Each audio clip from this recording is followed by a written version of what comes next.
சிவபெருமான வழிபடணும் அப்படின்னு நீங்க நினைக்கிறதே அவரோட அருளால தான். இன்னொன்னு, சிவபெருமான பொறுத்தளவு தன்னை வழிபடுபவர்களுக்கு தான் நலன் செய்யணும், அவங்களுக்கு தான் இதெல்லாம் கொடுக்கணும், அவங்க கேட்டதெல்லாம் கொடுக்கணும் அப்படின்னு நினைக்கக்கூடிய சாதாரண சக்தி அல்ல. நல்லா தெரிஞ்சுக்கங்க.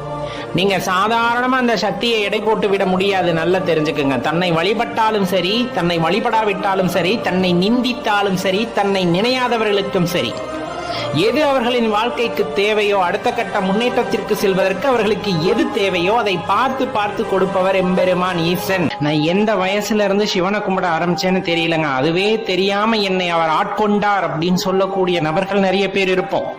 உன்னுள் இருக்கிறார், உன்னுள் இருந்து வெளிப்படுகிறார் அப்படிங்கிறது தான் ரொம்ப முக்கியமான விஷயம். எந்த காலம் எந்த நேரம் அப்படிங்கிறது அவர் தீர்மானித்திருப்பார்.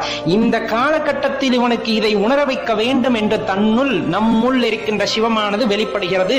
இரக்கத்தின் வாயிலாக, அன்பின் வாயிலாக,